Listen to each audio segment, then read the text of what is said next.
છોટાઉદેપુરના જિલ્લાના નસવાડી તાલુકાના રોજિયા વસાહત ગામે માનનીય ધારાસભ્ય શ્રી ચેતર વસાવા સાહેબ અને છોટાઉદેપુર જિલ્લાના આમ આદમી પાર્ટી પ્રમુખ રાધિકાબેન રાઠવા પ્રચાર અર્થે આવ્યા હતા। નસવાડી તાલુકા આવેલા પાલા તાલુકા પંચાયત 16ની પેટા ચૂંટણીમાં આમ આદમી પાર્ટીના ઉમેદવાર તરીકે અરુણકુમાર દિનેશભાઈ તડવીની પસંદગી કરવામાં આવેલ છે। પદયાત્રાઓ તમામ વોર્ડમાં કરી એટલે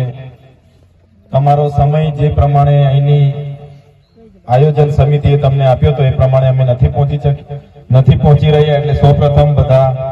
આગેવાનો વડીલો માતા બહેનો સૌને માફી માંગુ છું, માફ કરજો। મીડિયા વાળા મિત્રોને થોડી વિનંતી છે કે આ વિસ્તારમાં થોડા આમથી આવતા નજીકથી આમથી આવતા બધા પાછળ વડીલ શ્રીઓ જે પાલા તાલુકા પંચાયતની પેટા ચૂંટણી હમણાં આવી છે 16 તારીખે આપણે બધા મતદાન કરવા માટે જવાના છે ત્યારે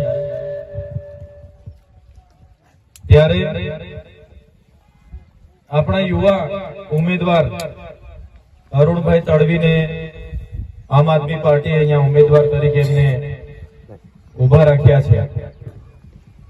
આમ જોવા જઈએ તો સમય ઘણો ઓછો છે કે પેટા ચૂંટણી 1 વર્ષ પછી પાછી તાલુકા અને જિલ્લાની આવવાની છે, પણ સાથીઓ ઉમેદવાર અમે એટલા માટે રાખ્યા છે કે હવેથી જ આપણે તૈયારીઓ આવતા તાલુકા જિલ્લા પંચાયતોની પણ કરવાની છે। કેમ કે તમે અમે જ્યારથી જોઈએ છે મત તો બધાને આપીએ છીએ, અમારા જેવા યુવા વર્ગ તો જ્યારથી સમજતો ને જાણતો થયો છે ત્યારથી ભારતીય જનતા પાર્ટીનું પંચાયત થી લઈને પાર્લામેન્ટ સુધીનું શાસન છે। પણ નાના નાના કામ માટે આપણે જયારે લાઈનો પર રહેવું પડે, બેંકોમાં જઈએ ત્યાં આપણા પૈસા આપણે ઉપાડવા માટે લાઈનો પર રહેવું પડે, જાતિના દાખલાઓ માટે આપણે અઠવાડિયે 10 દિવસ સુધી લાઈનો પર રહેવું પડે, આવાસો માટે લાઈનો પર રહેવું પડે, અનાજ લેવા જઈએ 5 કિલોના ચોખા 3 કિલો ઘઉં માટે આપણે 2 દિવસો લાઈનો પર લેવું પડે। તો આ બધી જે પરિસ્થિતિ આખી ઉભી થઈ છે એની સામેની આ ઝુંબેશ અમે ઉપાડી છે। ઘણી નગરપાલિકાઓની જે પણ ચૂંટણી આવી બધી જ નગરપાલિકાઓમાં આપણા આમ આદમી પાર્ટીના ઉમેદવારો લડી રહ્યા છે, સાથે સાથે આવી તાલુકા પંચાયતની પેટા ચૂંટણીઓમાં પણ લડી રહ્યા છે।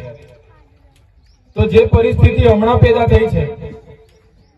એની સામેની આ શરૂઆત છે। ઘણી જગ્યાએ આ લોકશાહીનો પર્વ કહેવાય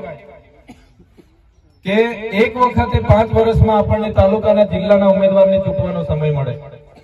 એક વખતે 5 વર્ષમાં સરપંચને બનાવવાનો સમય મળે, એક વખતે આપણને ધારાસભ્ય ચૂંટવાનો સમય મળે, એક વખત સાંસદ ચૂંટવાનો સમય મળે। પણ ઘણી જગ્યાએ શાસક પક્ષ દ્વારા ભારતીય જનતા પાર્ટી